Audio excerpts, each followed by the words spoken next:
Hey, this is Pastor Turner, Salmon Sports Church with your after church commentary. Wow, spiritual outlaw. I must be about my Father's business. God over everything. Listen. Today we closed out our series, Spiritual Outlaw.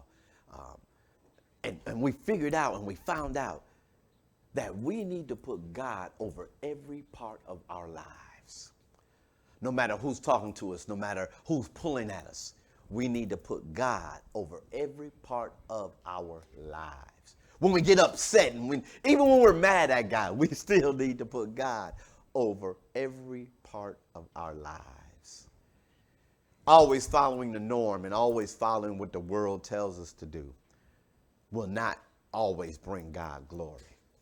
He is the ultimate rule and guide for our faith and our practices throughout our lives.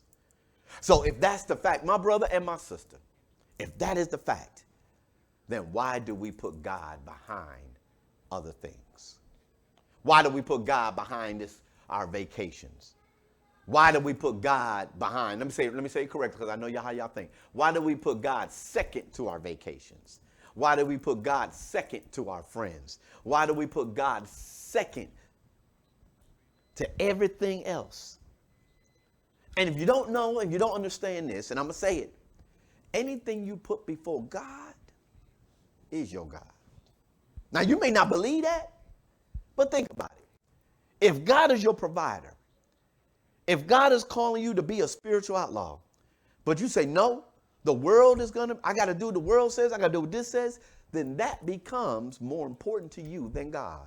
That's your God. But we as spiritual outlaws, we shall put God first. You shall put God first.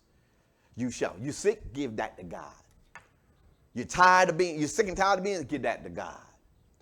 You're tired of the whole world crashing down on you. Give that to God.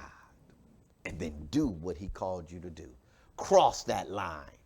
Break that tradition. Break that custom in order to do what God called you to do. Amen. I'm glad you enjoyed this series. I hope if you missed one, go back on the Porch Network and then go back and watch these 3 past sermons. I love you. God bless you. There's not a thing you can do about it. Spiritual outlaw, about my Father's business. This has been your after church commentary. Be blessed.